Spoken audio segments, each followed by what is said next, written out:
A quiet morning turns into a carefully planned heartbreak when a wealthy husband slides divorce papers across the table and tells his pregnant wife he has already chosen a younger model to replace her. He thinks she will break, fall apart, and disappear. But he has no idea who he is dealing with, because she is not just a vulnerable woman in tears. She carries the power of a hidden legacy that could crush him with one decision. What happens next becomes a clash of betrayal, rising strength, and a comeback so powerful it shakes everyone who thought she would stay silent. And trust me, you will not see the ending coming until we dive in. Let us know what time you are listening and where you are tuning in from. Drop a comment below. We would love to hear from you.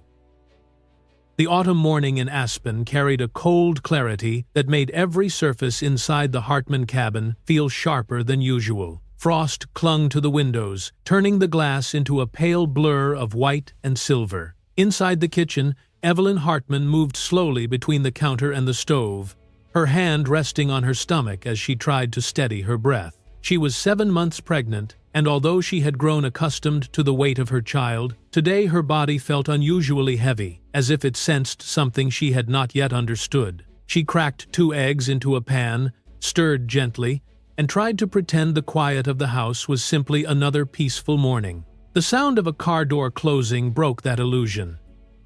She turned her head toward the front hallway, sensing tension in the air even before she heard footsteps approach. Lucas Hartman entered the kitchen with the stiff posture of a man preparing for a confrontation. He did not greet her. He did not touch her shoulder or ask how she had slept. Instead, he held a folder in his hand, its edges creased, as though he had gripped it tightly the entire drive home. Evelyn offered a soft smile, trying to ease the growing chill between them.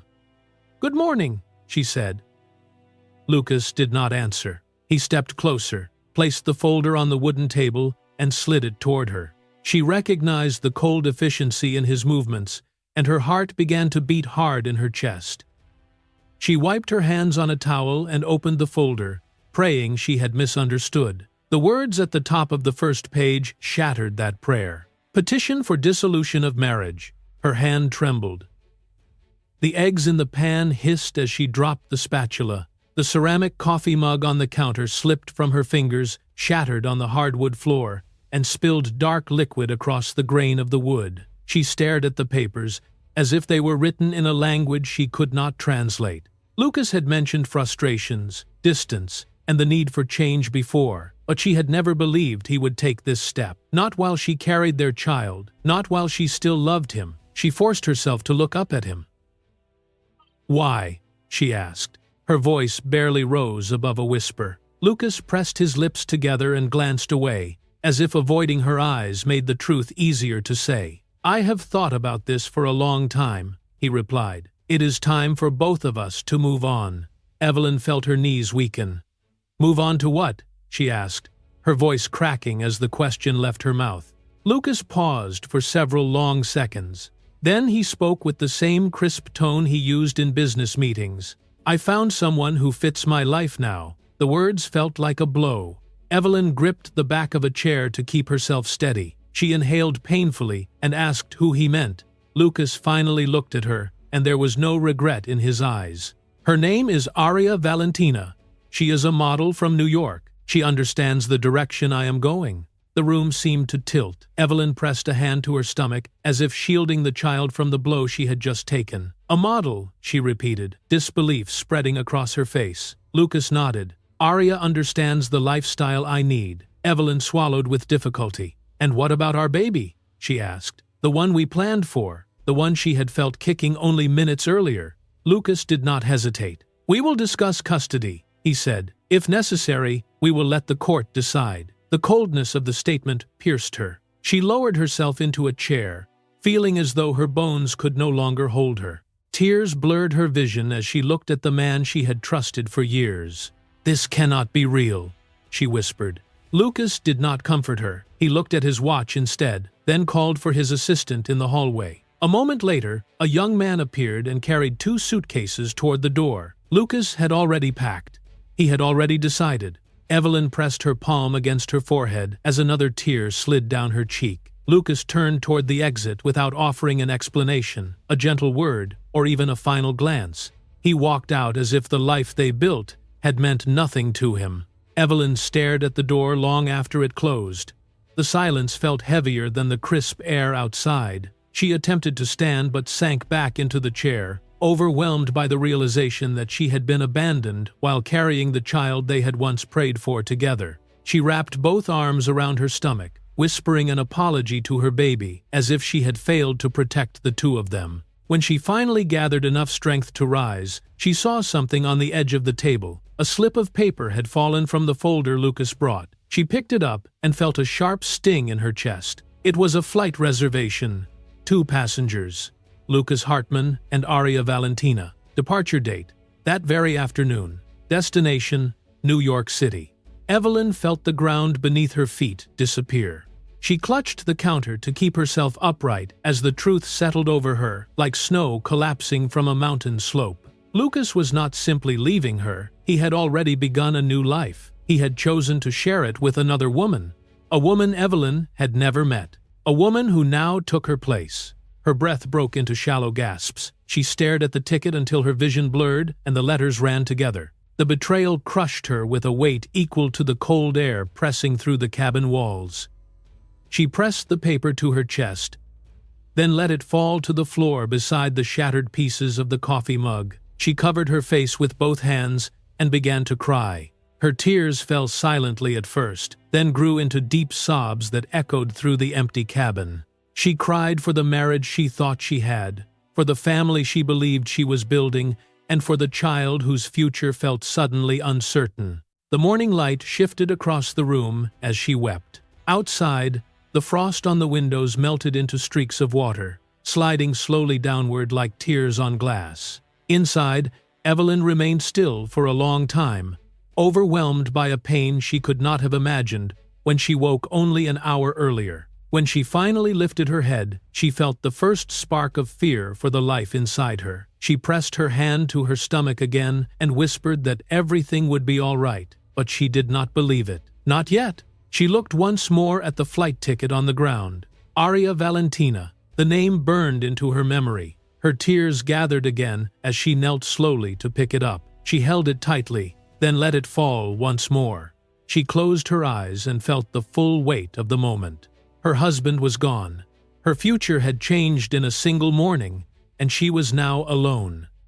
The silence inside the hospital room seemed too wide and too cold for Evelyn Hartman to endure. The white walls reflected every anxious breath she took, and the fluorescent lights above cast a harsh glow on her pale face. She pressed her phone against her ear for the 3rd time in 10 minutes, listening to the empty ringing stretch longer and longer. Lucas was not answering. He had not answered any call since he walked out of their home. She lowered the phone and stared at the screen, waiting for his name to appear. It did not. Her heart tightened until pain spread across her abdomen. The cramping began softly, like a warning whisper, then grew sharper. Evelyn felt her breath hitch. She placed both hands on her stomach and leaned forward. Her baby shifted beneath her palms, reacting to the tension racing through her body. The pain sharpened again. She exhaled and pressed the call button for the nurse, but the pressure inside her abdomen made her feel suddenly faint. She realized she could not wait.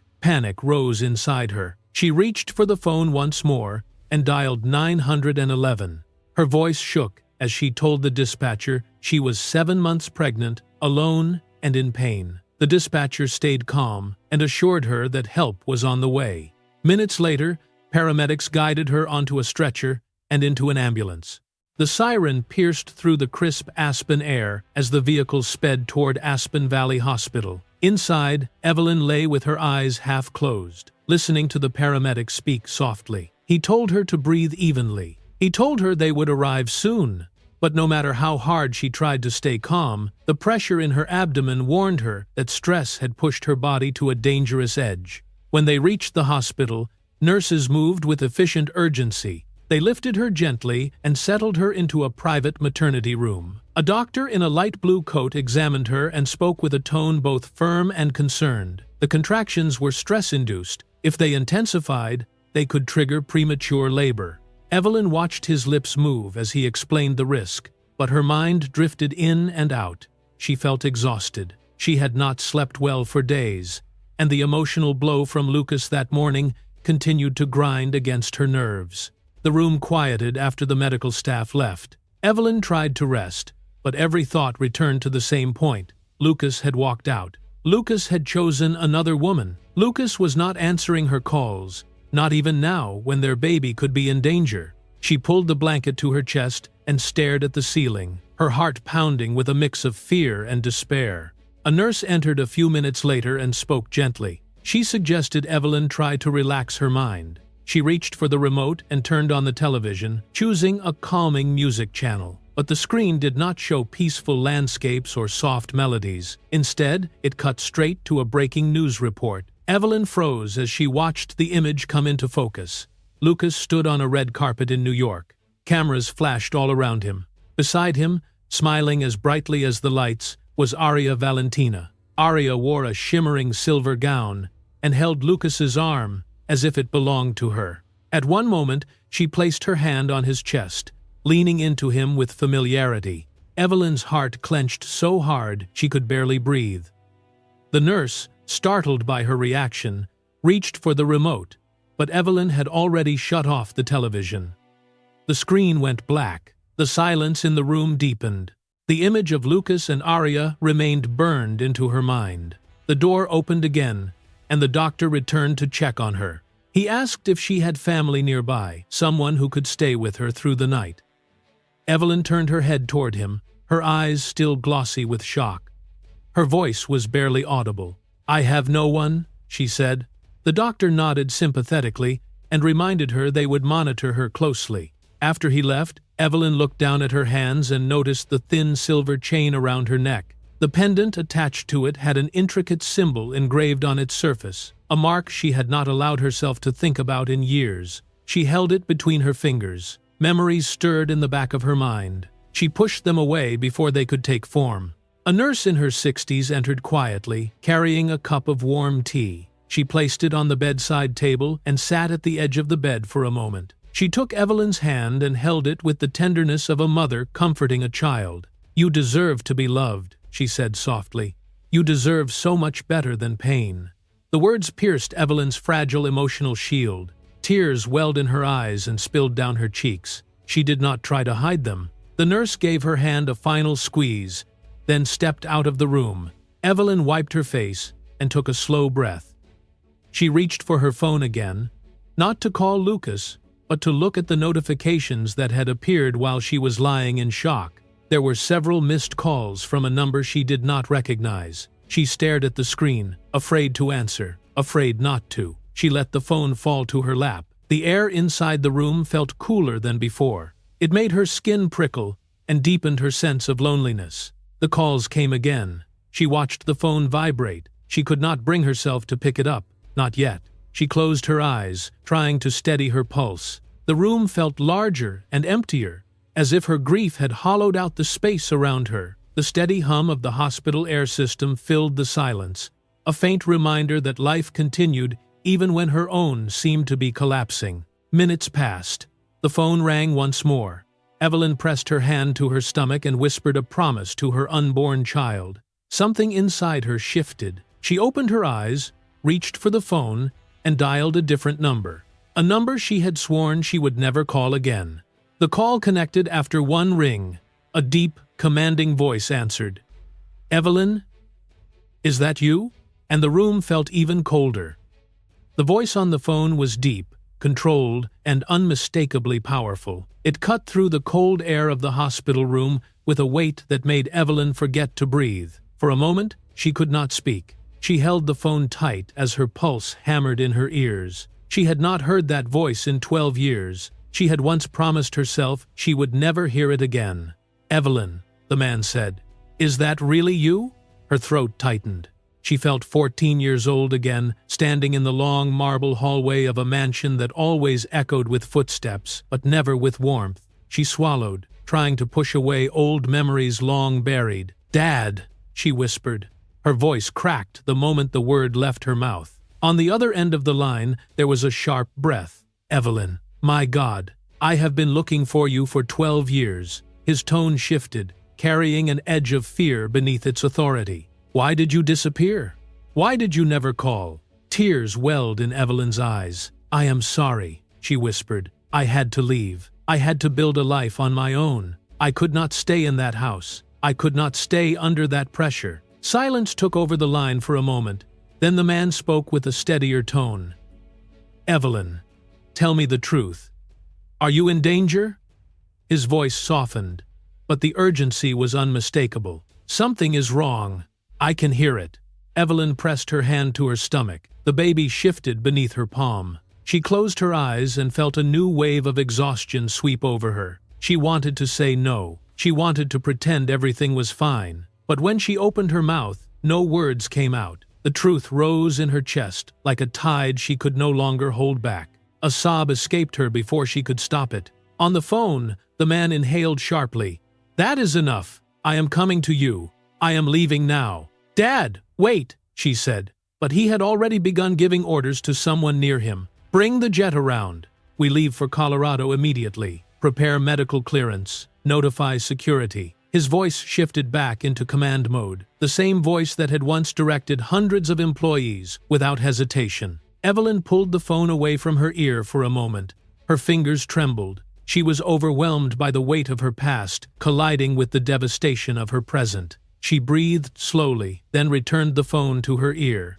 "Dad, please," she said softly. "You do not have to do this." But he responded without hesitation. "I am your father. Of course I do." She lowered her gaze. Her eyelashes were wet. She nodded, even though he could not see her. She needed help, and she finally allowed herself to admit it. After years of distance and silence, she had reached out to the one person she believed she could no longer face, and he had answered without anger, without punishment, without hesitation. When the call ended, Evelyn stared at the phone in her lap. Her fingers were still trembling. She had spent her entire adult life trying to escape the identity she was born into. Being the daughter of Charles Whitford meant inheriting a world of power, wealth, and expectations. It meant living inside a fortress of privilege, where every choice was examined and every mistake was magnified. It meant being shaped and pushed into a mold she never asked for. At 18, she had run to save herself. At 30, she was calling that world back. She leaned back against the pillow and closed her eyes. Memories she had tried to bury resurfaced one by one. Charity galas, shareholders, security teams, and endless reminders of the Whitford name. The Whitford Empire had been built on steel, and its patriarch had always seemed forged from the same material. He was strict, demanding, and unyielding. He loved her, but he loved success almost as much. She had fled that world to find peace. Yet now she needed protection only that world could offer. For a few minutes, Evelyn rested in the stillness of the room. The quiet hum of medical equipment filled the space. A gust of wind rattled the window, bringing the scent of winter into the air. She placed a hand on her stomach and whispered a small apology to her unborn child. She had wanted to give her baby a life free from the shadows of power, but survival mattered more. Safety mattered more. Meanwhile, far from the cold Colorado mountains, the lights of New York glittered against the deep night sky. In a rooftop venue filled with photographers and fashion executives, Lucas Hartman and Aria Valentina clinked champagne glasses beneath golden chandeliers. Aria laughed as cameras flashed around them. She leaned close to Lucas, brushing his arm with a practiced affection that drew the attention of every lens. Her silver gown shimmered like liquid metal under the lights. The crowd adored her. Lucas attempted to smile, but something flickered behind his expression. A publicist approached him with a new article pulled up on her phone. The headline mentioned Evelyn, not by name, but by implication. A source claimed she had been hospitalized. Lucas glanced at the screen, then quickly handed it back. Aria rolled her eyes. "She is exaggerating again. She always does. She wants your attention." Lucas nodded, but his jaw tightened. The guilt he had tried to bury resurfaced with a sharp sting. He took another sip of champagne, trying to numb the unease spreading through him. Aria placed her hand on his arm. "Relax. Tonight is about us." In another corner of the venue, Journalists whispered about the scandal. Some speculated on how long Lucas and Aria had been involved. Others commented on the speed of Lucas's separation. The gossip spread in waves. Back in the hospital room, Evelyn scrolled through social media to distract herself. It was a mistake. Her screen filled instantly with photos from the New York event. Lucas and Aria posed together in perfect angles. Aria's dress sparkled. Lucas's hand lingered on her waist. Every picture pierced Evelyn's heart like a new wound. Her breath caught. She blinked rapidly to hold back tears. Her baby pressed gently against her ribs, as if responding to her sadness. She pressed her hand to her stomach and whispered it would be all right, though she was not sure she believed it. Then her phone vibrated again. A message appeared from the contact she had just spoken to. It read, simply, "I am on my way, Dad." She closed her eyes. The world she had run from was coming back for her, and she was no longer running. The first light of dawn settled over the mountains of Aspen, as the hospital corridors glowed with a muted, bluish haze. Nurses moved quietly between their stations, speaking in low voices, so as not to disturb the sleeping patients. The atmosphere felt calm, but under that calm was a vibration of anticipation. A private jet had landed only a short while earlier, and a convoy of dark vehicles had pulled up to the emergency entrance. The staff whispered among themselves, unsure of who had arrived, but aware that someone important was now inside the building. Charles Whitford stepped out of the elevator with long, confident strides. His presence filled the hallway instantly. Though he wore a simple dark coat instead of a tailored suit, there was no mistaking the authority in his bearing. His expression was carved with worry, sharper than anything the corporate world had ever placed upon him. He moved with determination, scanning each room number until he reached the one he had traveled halfway across the country to find. He pushed open the door. The sight before him made him freeze. Evelyn lay propped up on the hospital bed, her skin pale, her hair tangled, and her exhaustion painted across her face. She lifted her eyes when she heard the door, and their gazes met. For a moment, neither of them spoke. The distance of 12 years hung between them like a heavy curtain. Then something inside Charles broke. He stepped closer, his voice barely holding together. "Evelyn, my girl, what have they done to you?" Evelyn swallowed hard and looked down at her hands. She felt exposed under his gaze, as though every bruise on her heart was visible. Charles reached the foot of the bed and gripped the metal railing, his knuckles whitening as he absorbed the truth of her condition. She looked small, fragile, and deeply wounded. The realization struck him with more force than any corporate battle he had ever faced. After a long silence, Evelyn began to speak. She told him everything. She told him about the morning Lucas brought her divorce papers. She told him about Aria Valentina. She told him about the betrayal that shattered the life she believed she had built. Each word cut deeper into Charles's composure. His breaths grew heavier. His eyes reddened, not from anger alone, but from grief that he had not been there to protect her. When she finished, Charles stood still, processing the devastation his daughter had endured. Then he lifted his head slowly and spoke through clenched teeth. "Does he know who you are? Does he know what family he has thrown aside?" Evelyn shook her head. "No, I hid everything. I wanted a simple life. I wanted to be someone who did not carry a dynasty behind her name." Charles closed his eyes and exhaled deeply, a sound filled with pain and regret. He had lost his daughter once because of the weight of their world. Now he realized that the world she had chosen had not protected her either. When he opened his eyes again, determination burned in them. He moved closer to the bed and reached for her hand. "From now on, you do not fight alone," he said in a voice steady and strong. "Do you understand me? You are my daughter, and your child is my grandchild. I will not let anyone harm either of you again." Evelyn felt a rush of emotion she had tried to suppress for years. She nodded slowly. The support she had long denied herself was now becoming real, and she felt both relief and fear in accepting it. Her father bent slightly and pressed her hand between his own, a gesture she had not felt since she was a child. Charles straightened and turned toward the hallway. He gave a sharp signal to the security personnel who had accompanied him. Prepare a private perimeter around this floor. No one enters without my authorization." The team nodded and immediately moved to secure the area. Evelyn watched them nervously. "Dad," she said softly, "this is too much. You should not be angry on my behalf." Charles turned back to her, his expression softening.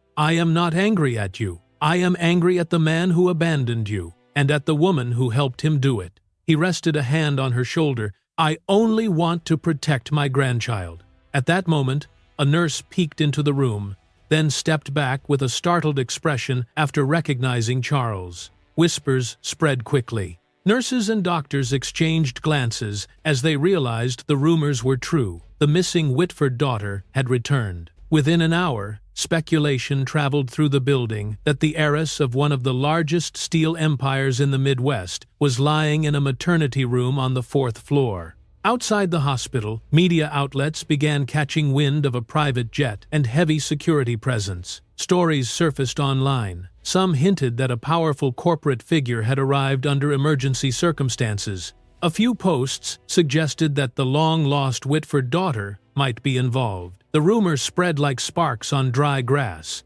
Back inside the room, Evelyn shifted slightly and adjusted her blanket. She felt stronger than she had the night before. The exhaustion remained, but the crushing loneliness had lifted. She was no longer facing the storm alone. For the first time in weeks, she felt a small flame of courage inside her chest. The world had changed overnight, but she was not powerless anymore. Charles stood at the window, looking out over the snow-covered mountains. His posture was steady, but his jaw was tight. He turned back to her. "I have already contacted the legal team. They are gathering evidence.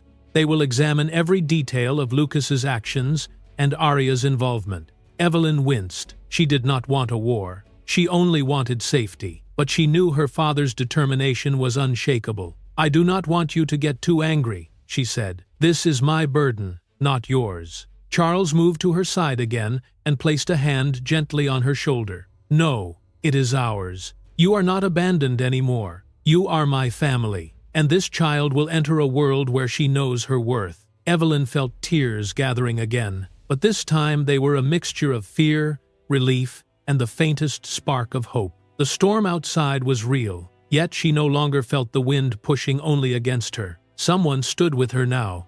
Someone powerful enough to change the course of everything. A phone vibrated on the table. Charles picked it up and read the message. His eyes sharpened. It was a notification that Lucas Hartman had scheduled a public press conference later that morning. The topic was unknown, but the timing was no coincidence.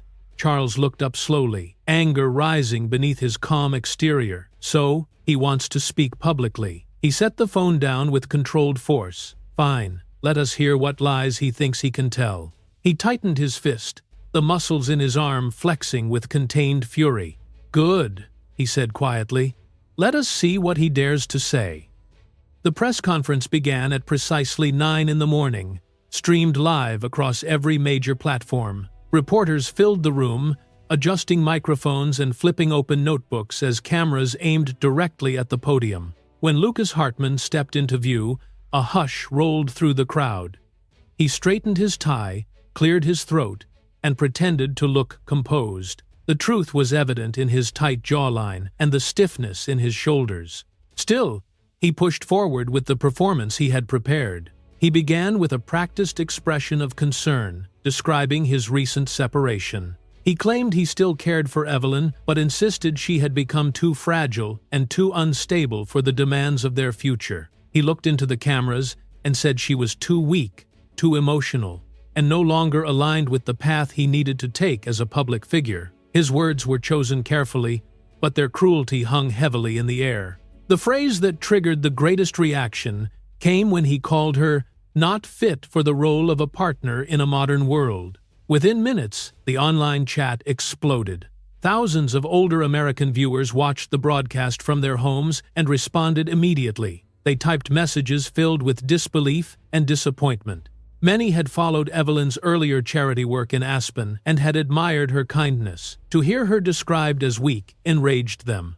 Comments poured in across social media. People called Lucas heartless. They accused him of abandoning a pregnant woman and shaming her publicly. The backlash grew stronger by the second. Inside a hospital room hundreds of miles away, Charles Whitford sat beside Evelyn, watching the live stream on a tablet. His expression hardened with every word Lucas spoke. The soft morning light fell across his face, revealing the intensity in his eyes. The more Lucas attacked Evelyn, the colder Charles's gaze became. He did not speak. He only watched, with a patience sharpened by decades of boardroom battles. When Lucas described Evelyn as unsuitable for his life, Charles's jaw clenched. The steel-like focus in his eyes made a nurse who passed by the door pause briefly, sensing a storm brewing. The legal team Charles had summoned worked quickly.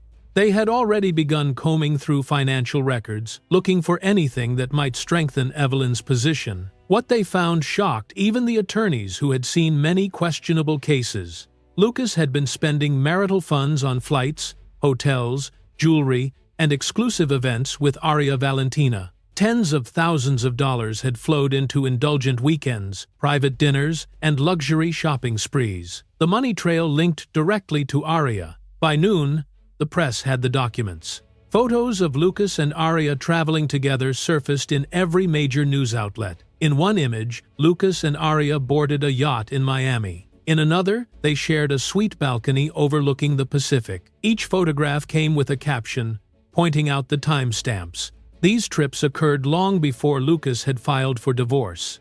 Aria's career felt the impact immediately. Brands she represented began to distance themselves. A prominent skincare company released a statement within 2 hours saying they were suspending their partnership with her while reviewing the situation. Other brands followed, and by afternoon, trending hashtags called her the third party who destroyed a family. She scrolled through the comments with trembling hands. The words hit her like blows. She sat on the edge of a hotel bed in New York, her breath shallow. "Lucas!" she cried, her voice breaking. "I am being destroyed. They are all cutting ties with me." She pulled at her hair as she stood and began pacing the room. She showed him her phone filled with harsh comments. "Lucas, do something." Lucas's own nerves were unraveling. He grabbed her shoulders and tried to steady her, but his voice cracked as he responded. "Do you think I am not losing everything too? I am being crushed. This is not only about you." More photos surfaced that afternoon. Some showed Lucas and Aria in intimate moments on rooftops and beaches. The images painted a clear timeline that contradicted Lucas's public claims. The public responded with outrage. For every attempt to defend himself, another wave of criticism rose higher. The tension reached a breaking point between Lucas and Aria. She glared at him with watery eyes. "You should have protected me. Instead, you let this happen." Lucas snapped back. "I am losing deals and investors. Do you think I wanted this?" She threw her phone onto the couch and cried again.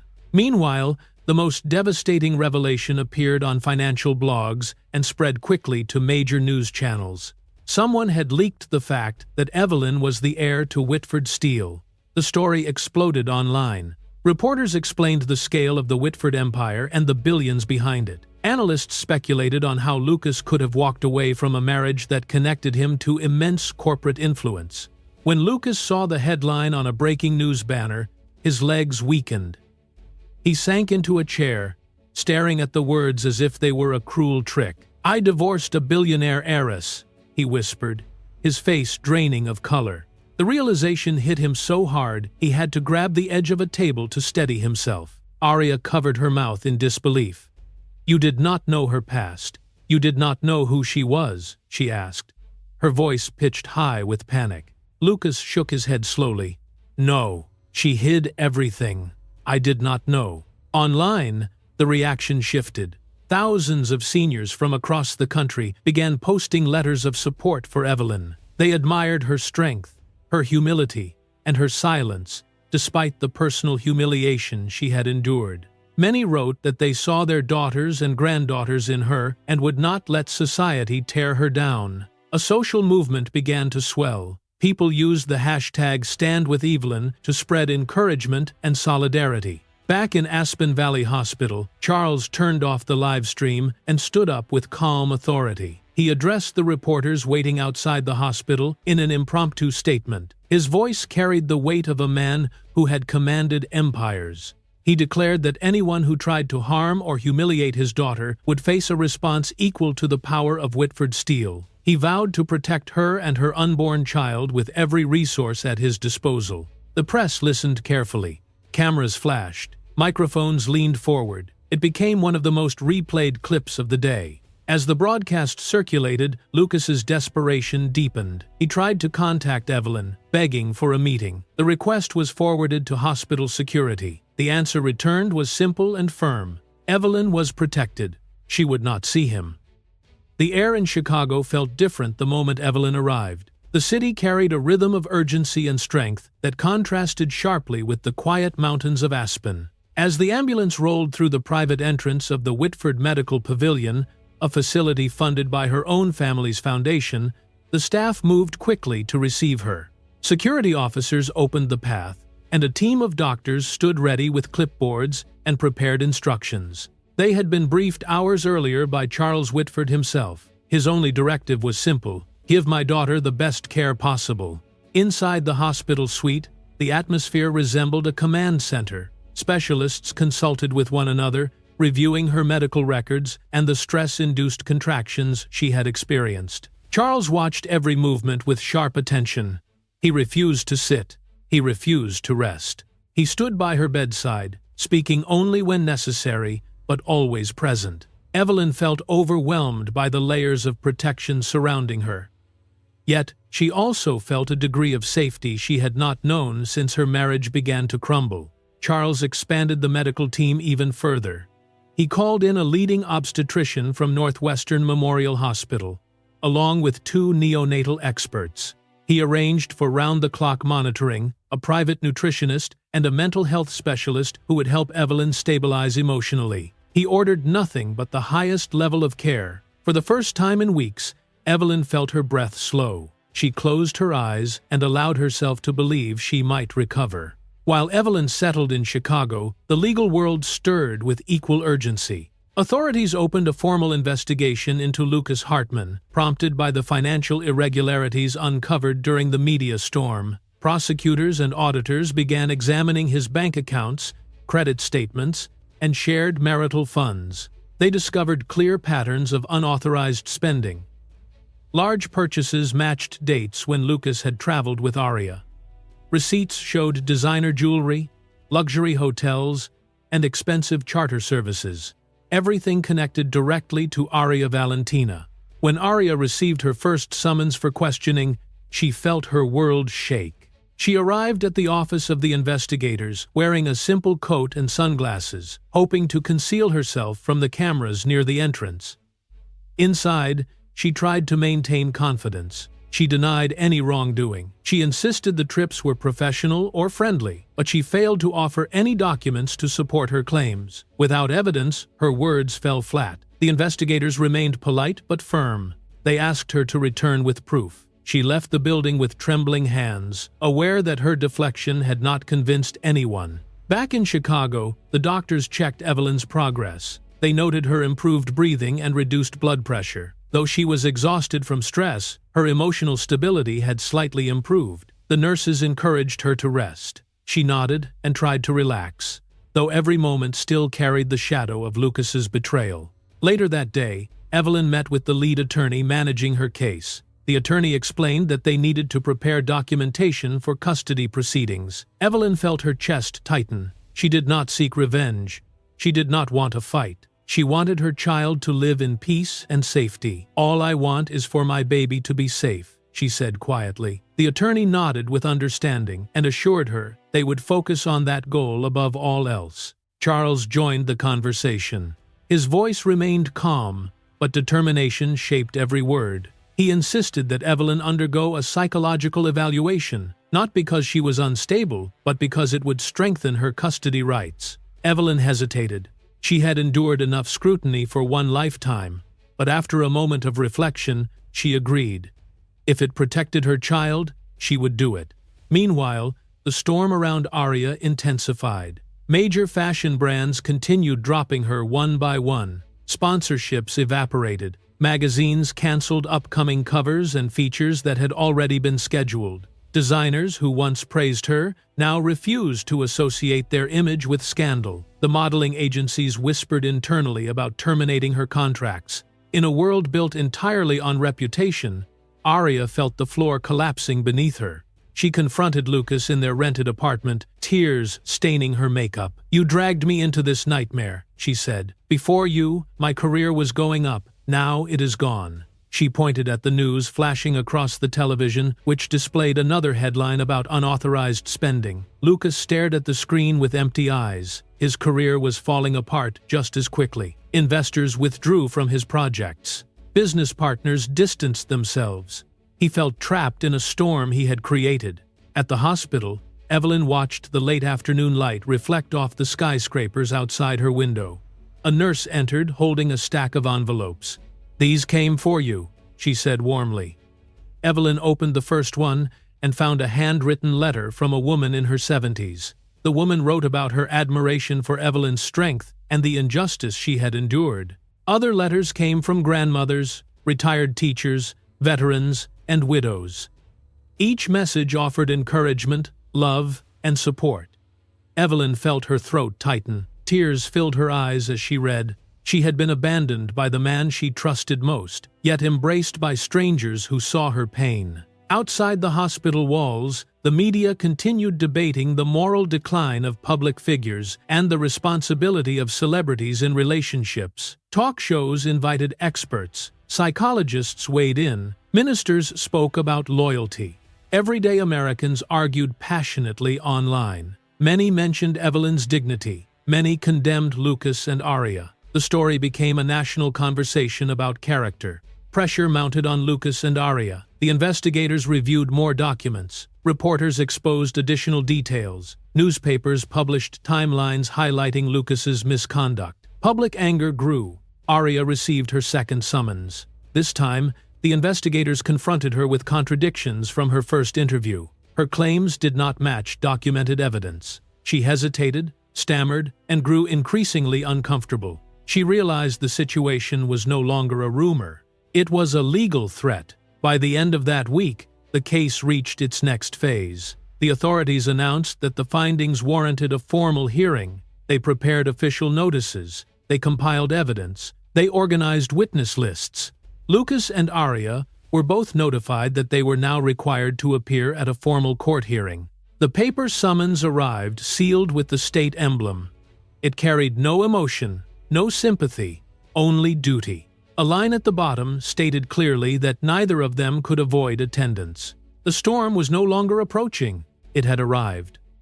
The marble floors of the Chicago courthouse echoed with low murmurs as people filled the hallway, drawn by the intensity of a case that had already captured national attention. Camera flashes brightened the air near the entrance as Lucas Hartman stepped through the doors with Aria Valentina at his side. Both looked nothing like the glamorous pair who once graced magazine covers. Lucas's face was pale, with dark circles beneath his eyes. Aria walked with her shoulders hunched, her complexion dull from sleepless nights. Their steps were slow, almost reluctant, as if they sensed the reckoning waiting inside. Inside the hearing chamber, the atmosphere shifted the moment they entered. Conversations softened. Eyes followed their movements. Reporters scribbled notes, and attorneys adjusted their documents. Lucas pulled out a chair and sat heavily, avoiding eye contact with nearly everyone. Aria smoothed the fabric of her dress repeatedly, her hands trembling. Neither of them noticed the courtroom door opening again. When Evelyn entered, the entire room fell silent. She walked slowly but steadily, her pregnancy clearly visible, her posture calm and composed. A soft glow of determination surrounded her. People who had never met her before felt compelled to stand taller, speak quieter, breathe slower. Her presence reshaped the energy of the room. Some spectators whispered her name with admiration. Others simply stared, struck by the dignity she carried after months of public humiliation. At her side walked Charles Whitford. His expression remained firm, his gaze straight ahead. He radiated an authority that needed no introduction. Their entrance together felt like the arrival of a force that had already decided the direction of the truth. Lucas stiffened when he saw them, the color draining further from his face. The judge called the court to order. Evelyn's attorney rose and began presenting financial evidence showing Lucas's misuse of marital funds. Charts and printed statements were passed to the panel. Lucas shifted uncomfortably, gripping the edge of the table. Each documented expense tightened the tension around him. The attorney's voice remained steady, clear, and unforgiving as he laid out the timeline of transactions. The courtroom absorbed every detail. Then came Aria's turn. Her name was called, and she froze. The bailiff guided her toward the witness stand. She moved like someone fighting a strong current. When she finally sat, she glanced briefly at Lucas, but he looked down, offering no comfort. The judge asked her to begin. Her voice trembled as she attempted her first answer. She claimed she knew very little about the financial arrangements. She implied that Evelyn had been unstable. She attempted to shift blame in quiet, shaky sentences. But the courtroom was prepared. The prosecutor projected a video onto the screen. It showed Aria in a luxury boutique, swiping the shared marital credit card to purchase designer clothing and accessories. The date matched one of the disputed transactions. The room stirred with shock. Aria's face reddened. Her voice cracked as she denied knowing who paid for the card. The prosecutor responded with another video, another receipt, another contradiction. Aria's composure collapsed. She raised her voice in frustration, insisting Evelyn had set her up. The judge warned her to remain calm. The audience reacted immediately. A wave of disapproval rose, quiet but unmistakable. Several older spectators shook their heads, others whispered criticisms. Aria felt the weight of every stare. She clutched the edges of the witness stand. Lucas attempted to intervene. He stood and insisted that Aria's spending had been misunderstood and that the accusations were unfair. But the more he spoke, the more selfish he sounded. He rambled about his own stress. He tried to paint himself as the true victim. Each sentence dug him deeper, revealing arrogance and desperation instead of innocence. Then Evelyn rose. Her attorneys had not asked her to speak, but she stood anyway. Her voice was calm and warm, yet strong enough to fill the entire chamber. "All I want is for my child to be safe." The room went silent again. The sincerity in her eyes struck even those who had arrived skeptical. She did not accuse. She did not attack. She simply protected her unborn child. Many spectators wiped their eyes. Even the judge paused before responding, visibly moved by her steady courage. He spoke kindly, acknowledging her responsibility and grace in the face of betrayal. He noted that her composure only strengthened her credibility. Lucas's reaction was immediate. His shoulders shook, tears filled his eyes. For the first time since the scandal began, he seemed to understand what he had lost. He looked down and whispered an apology, first to the judge, then toward Evelyn. His voice cracked. He covered his face with both hands and cried openly. The courtroom watched in stunned silence. Aria broke soon after. She hid her face, sobbing into her palms. The image of the once untouchable model reduced to tears reflected the collapse of a world she thought she controlled. The judge reviewed the evidence one last time. He spoke with firm clarity. Given Lucas's financial misconduct, emotional neglect, and instability, the court officially stripped him of the right to seek custody. Gasps filled the room. A stunned silence followed. Aria was then informed she would face legal consequences for perjury. The prosecutor stated that further investigation into her false testimony would proceed immediately. Aria's shoulders shook as she cried harder, her future dissolving in front of her. Lucas slumped helplessly in his chair. His attorney placed a hand on his back, but he barely reacted. Evelyn watched him quietly, sadness flickering in her eyes before she turned away. Then her body tensed. A sharp pain spread through her abdomen. She gripped the table for support. The judge noticed first and called for medical personnel. Evelyn's breath grew quick and shallow. Charles rushed to her side, steadying her as she tried to stay upright. The room erupted into movement. Evelyn was gently helped into a wheelchair as the pain intensified. The judge stood and announced the hearing adjourned. Reporters scrambled. Spectators stepped aside. Evelyn was being rushed to the hospital. She was going into labor. Right there at the courthouse, The doors of the emergency maternity wing burst open as nurses wheeled Evelyn down the hallway. The fluorescent lights above flashed rhythmically across her vision. Her breath came fast and uneven, each contraction sharper than the last. The calm composure she had carried into the courthouse had vanished, replaced by the raw urgency of a woman fighting for both her life and her child's. The medical team moved quickly, calling out instructions and preparing the room. Evelyn clung to the rails of the bed, grounding herself with every ounce of strength she had left. Charles Whitford followed as far as he was allowed. The moment the doors closed in front of him, he pressed both palms against the glass window. His heart pounded with fear he could not disguise. For all his power, for all his influence, he was helpless now. This battle belonged to Evelyn alone. His shoulders rose and fell with tense breaths, each second stretching like an eternity. Inside the room, the lead obstetrician examined Evelyn and spoke urgently to the team. The delivery was complicated. The contractions were erratic.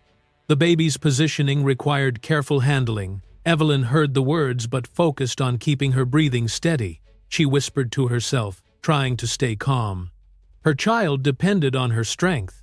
Machines beeped loudly. Nurses adjusted monitors. A contraction hit like a wave of fire. Evelyn squeezed her eyes shut and pushed through the pain. She fought to keep her mind clear. For her baby. For the future that still felt fragile.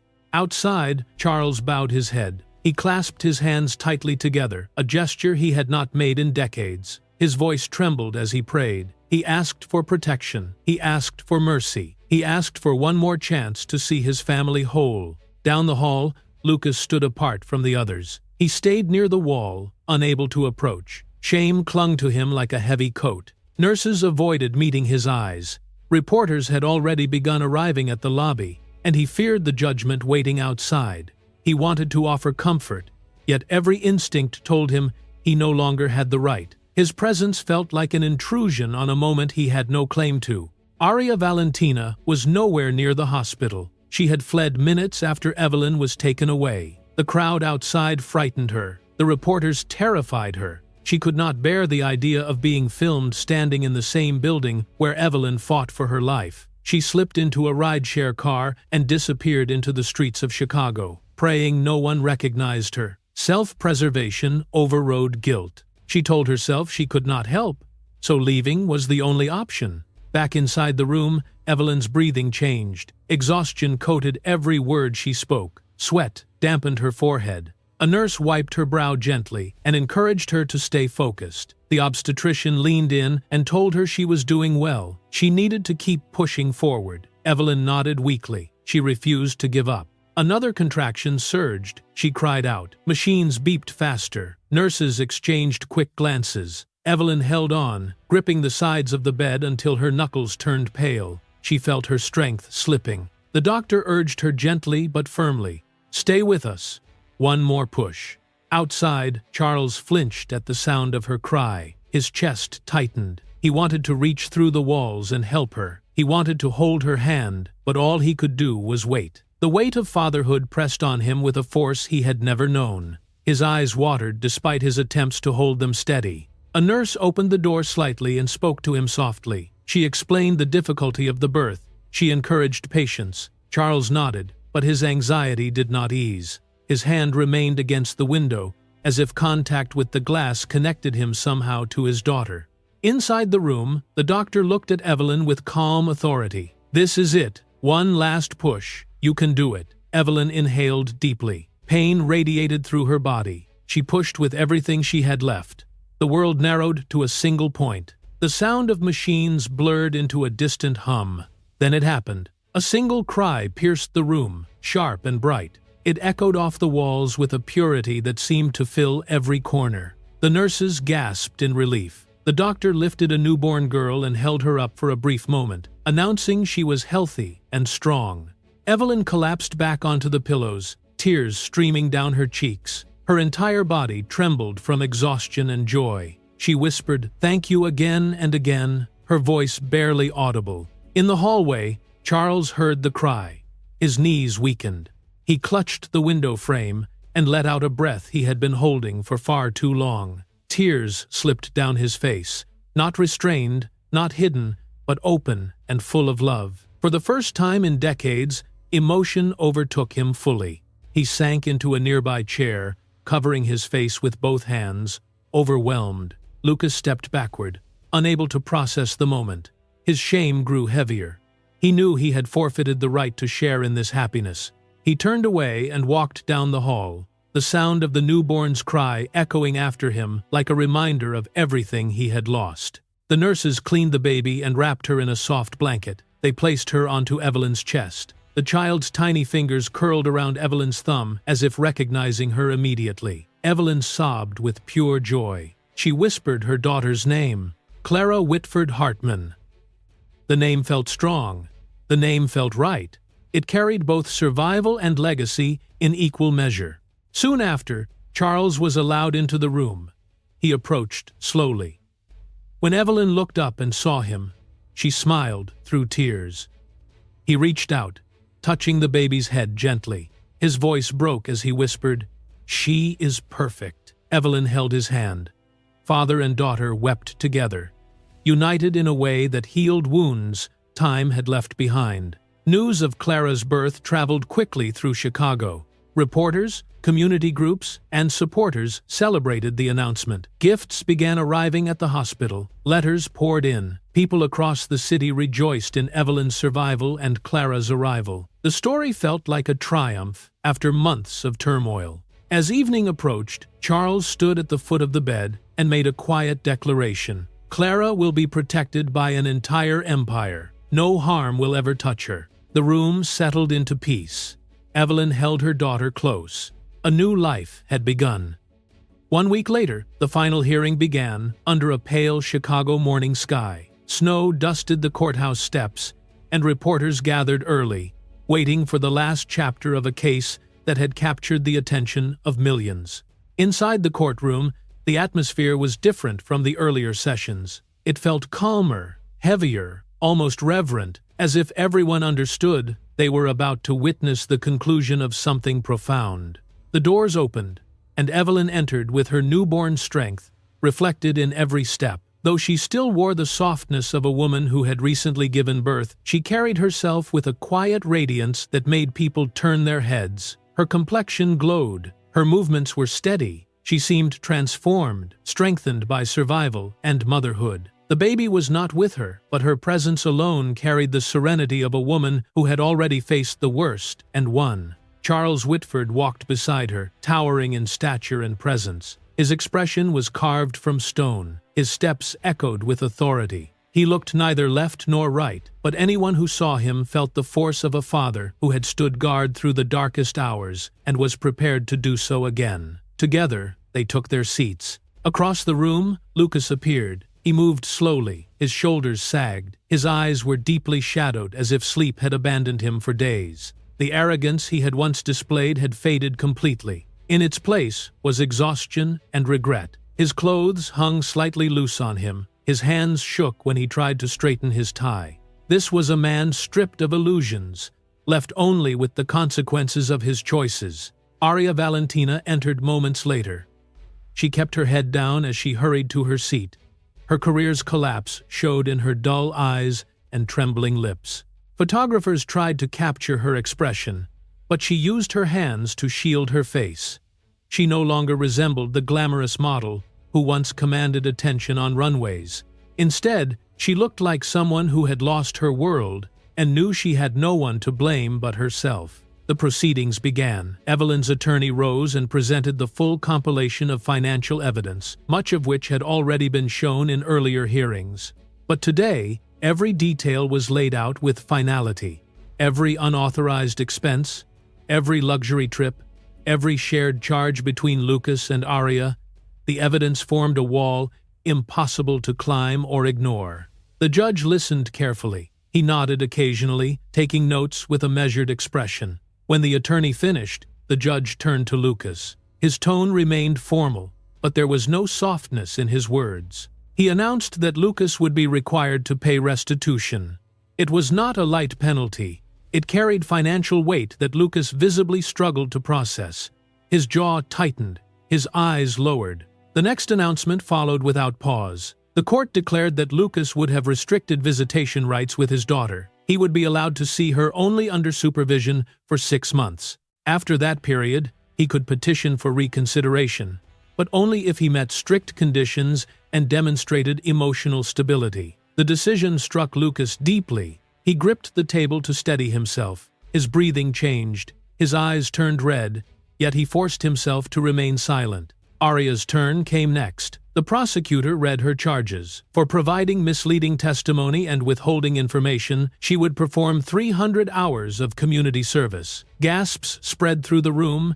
Aria's lips parted in disbelief. Her career, already cracking, now shattered entirely. She pressed her hand to her mouth, then lowered it as though she no longer had the energy to hide her despair. Her walk out of the courtroom moments later was slow and defeated. Reporters captured every step. She did not look back. Meanwhile, Evelyn sat quietly, holding a letter that had been delivered earlier that morning. It was from a community group of older Americans, many of whom had followed her story from the beginning. They wrote about resilience. They wrote about dignity. They wrote about the pride they felt seeing her stand up for herself. Reading it now filled Evelyn with peace. She smiled softly, closing her eyes for a moment to savor the kindness. Charles leaned toward her, sensing her emotion. She told him it was a letter from supporters. He placed a protective hand on her shoulder.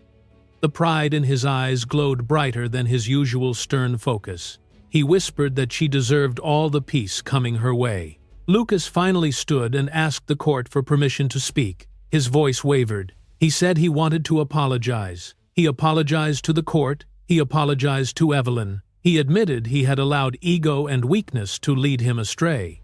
His final words cracked as he said he hoped one day his daughter might forgive him for the pain he had caused before she was even born. Evelyn looked at him for a long moment. Then she responded with gentleness. "I forgive you, but I will not forget." Her voice held compassion, but also boundaries.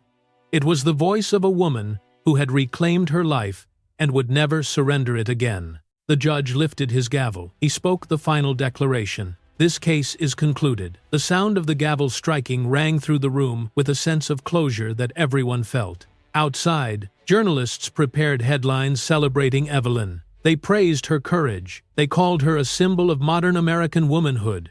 They wrote stories honoring the strength she showed in the face of betrayal and hardship. Charles embraced his daughter tightly. His eyes glistened with pride. He held not just Evelyn but Clara too in spirit. Evelyn leaned into him, grateful for the unwavering protector he had become. Lucas stood by himself near the corner of the courtroom. He watched Evelyn and Charles leave, regret carved into his face as he realized how far he had fallen. He whispered something only he could hear, a faint apology carried into silence. When Evelyn stepped outside into the cold Chicago air, she held Clara in her arms. She looked through the falling snow toward the horizon and smiled with quiet certainty. Her voice was soft when she spoke to her daughter. "We are starting again." Spring settled gently over Chicago, bringing a warmth that felt like a personal blessing. The sharp winter wind softened into a mild breeze that carried the scent of new blossoms. Parks filled with families, and the city seemed to breathe easier under the brightening sun. For Evelyn, the season felt symbolic. It was not just the arrival of spring, it was the beginning of a new chapter, a calm, promising chapter that stretched out before her like an open road. She walked through Lincoln Park with Clara, bundled in her arms. The stroller rolled smoothly across the path as birds chirped above them. Clara looked around with wide eyes, mesmerized by every branch and every beam of sunlight. Evelyn paused near a bench where older couples often gathered. Several seniors recognized her instantly. They approached with warm smiles and gentle waves. One woman, holding a cane decorated with flowers, said she had prayed for Evelyn during the trial. Another man said he had watched her story unfold on television and admired her strength more than anything he had seen in years. Evelyn listened with gratitude. She thanked each person and held Clara closer. Their kindness touched her deeply. She had once felt alone, abandoned even, but now she felt surrounded by a quiet community of people who believed in her. She carried their encouragement with her as she continued her walk. Every day brought new responsibilities. Charles Whitford had begun transferring leadership duties of Whitford Steel to Evelyn. He trained her personally, explaining every operational layer, every strategic priority, and every value the company upheld. She joined executive meetings where her voice was both respected and welcomed. At first, she felt intimidated, unsure whether she belonged, but gradually she saw that she did. Not because of her last name, but because she worked with dedication and clarity. Charles watched her with pride. She grew more confident each week. Outside the boardroom, Evelyn involved herself in charitable work. She joined foundations dedicated to supporting pregnant women facing unstable situations. She met mothers who had fled dangerous relationships, women who feared judgment, and women who carried their children with both courage and exhaustion. Evelyn listened to their stories. She shared her own. Through these interactions, she felt her purpose expanding. She understood that her journey had meaning beyond her personal healing. At home, Clara grew stronger by the day. Her small legs began kicking with enthusiasm whenever Evelyn picked her up. Her bright eyes followed every movement across the room. She became the center of the family's joy. Charles visited often. He held Clara with the gentleness of someone rediscovering a part of himself he thought he had lost. He talked to her about strength and legacy, though she was far too young to understand. Evelyn watched them with a warm heart. Her daughter brought light into every space she entered. Far away from the Whitford household, Lucas moved to another state. He lived quietly, avoiding attention. He rented a small home and kept his head down. The scandal had reshaped his life in ways he had never imagined. He sent money for child support on time each month. He did not try to contact Evelyn. He respected her silence and her boundaries. The weight of regret followed him, a constant reminder of choices he could never undo. Aria Valentina vanished from public life entirely. After leaving show business, she avoided cameras and interviews. Former colleagues said she turned down every publicity request. She lived anonymously, far from glittering events and flashing lights. Her absence from the spotlight was so complete that some people wondered if she had left the country. In truth, she simply chose to step away from the world that fed her downfall. For Evelyn, peace took root, slowly but steadily. She began to feel whole in ways she had not believed possible. She woke each morning to sunlight instead of fear. She walked through her home without the heaviness of past mistakes weighing on her steps. She saw her reflection with new appreciation, not for beauty or image, but for resilience. One afternoon, she received a letter from a doctor who worked in a women's health clinic. The doctor wrote that Evelyn's story had inspired many patients who had once felt hopeless. Her courage had shown them that survival was possible. Her dignity had reminded them of their worth. Evelyn pressed the letter to her heart. She felt honored and humbled. As the weeks passed, Clara began to babble her first words. Evelyn froze in surprise the first time she heard it. Clara's small voice formed something close to Mama. Evelyn kneeled on the floor, her eyes filling with tears. She hugged her daughter tightly, overwhelmed by the beauty of the moment. Clara's tiny hands clung to her, as if understanding the emotional weight of her achievement. That evening, Evelyn sat with Clara in the rocking chair near the window. She held her daughter close and let memories drift through her mind. The pain she had endured no longer haunted her. Instead, it reminded her of how far she had come. She had been pushed down, but she had risen stronger. She had been tested, but she had endured. She had been broken, but she had rebuilt herself piece by piece. One night, Evelyn carried Clara up to the rooftop of their new Chicago home. The skyline shimmered in the distance, a sea of golden light stretching toward the horizon. The wind brushed against her hair. Clara looked out in awe. Evelyn whispered to her daughter, "You will grow up with love, not fear." Her voice was calm and certain. She knew it was true. Clara would never inherit Evelyn's wounds. She would only inherit her strength. As Evelyn watched the city glow beneath the night sky, she felt gratitude fill every part of her. She had survived betrayal, heartbreak, and public scrutiny, and yet she now stood in a place of peace. Strong, free, whole. Evelyn smiled. It was the smile of a woman who had reclaimed her life completely. It was the smile of a new beginning.